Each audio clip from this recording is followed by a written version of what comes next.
भैया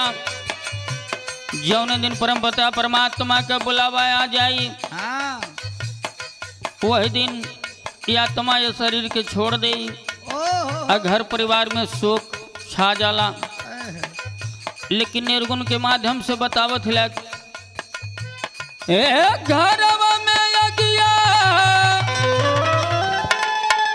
अरे लगवले जाल पियावा कि घरवा में अगिया अरे लगवले जाल पियावा कि जबर निकाली के लिया वाले जल पियावा जबर निकाली के लिया वाले जल पियावा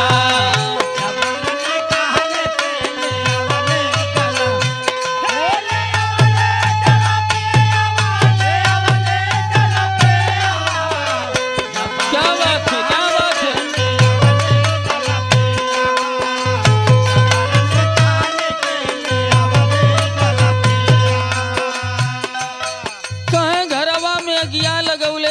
पियावा आज जबरन निकाल के लिए उले जाला पियावा जिस दिन यहन जबरदस्ती निकाल के आत्मा के लेके चल दी हन लाख कोशिश प्रयास करवा लेकिन माने वाला ना हमन। लेकिन कहलन का ए हाथ जोड़ी गोड़ परी माने न कहनवा पिया माने न कहवले जल पियावा जबर निकाली के लिया वाले जल पियावा जबर निकाली के लिया वाले जल पियावा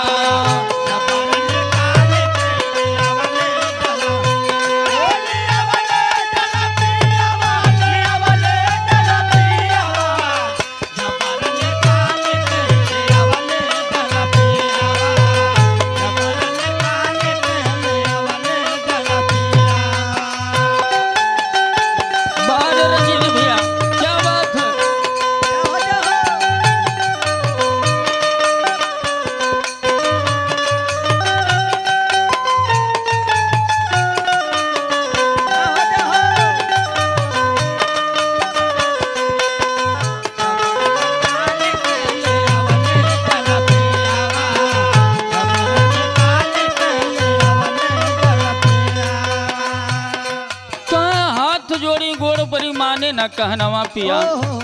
हाथ जोड़ा गोड़ परा केतनों बिनती करवा लेकिन माने वाला ना हुआ।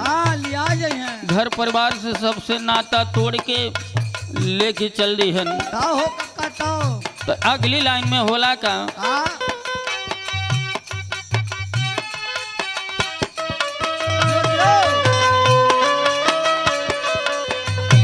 ये छूट नाई हरवा धक धक करेला करे जवा मोरे करेला करे जवा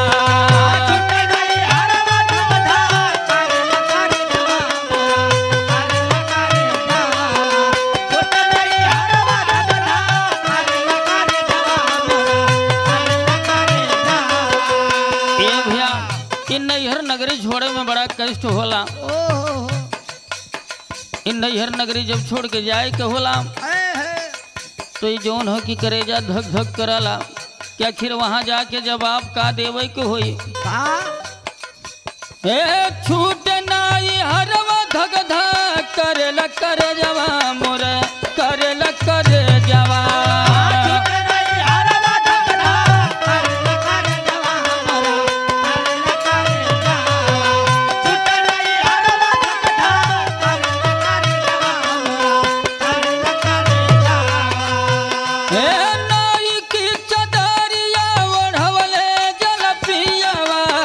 जबर निकारी के लिया वाले जल पियावा जबर निकारी के लिया वाले जल पियावा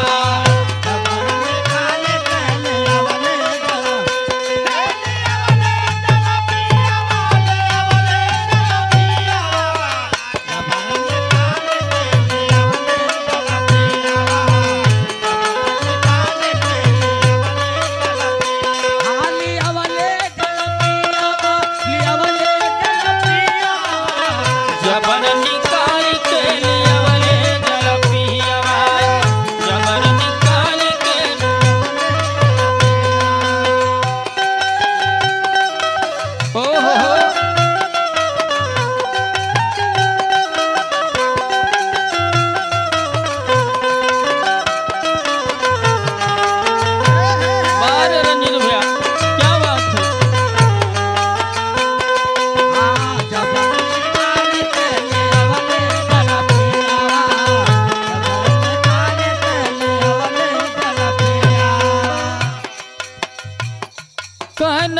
चदरिया ओढ़ौले जाला पियवा ओहो जबरी आत्मा के निकाल के लेके चल दे हैं और वही दिन ललकी चादर मिल जाई ओढ़े के। लेकिन घर परिवार के लोग करिहन का करी हैं हे रोई रोई घर का लोग सजाव सजावल मोरे सजाव सजावल रोई रोई घर का लोग सजाव सजावल मोरे सजाव सजावल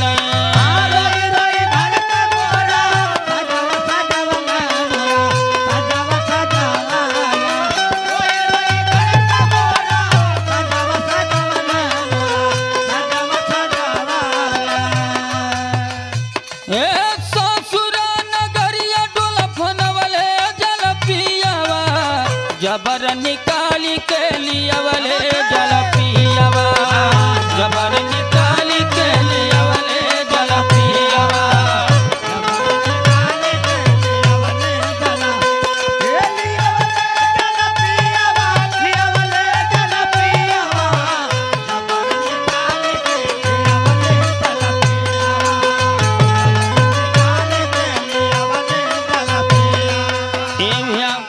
घर परिवार के लोग रो रो के साज के लोग सजावाला अर्थी पे सजा बजा के ललकी चादर ओढ़ा देलन वही के कहलन की ससुरा नगरिया से डोलावा फनौले जाला पियावा नैहर नगरी से विदाई हो जाले। लेकिन आखिरी लाइन में कहना है हे शिव हो नारायण गुरु कहीं समझावल हो कहीं समझावल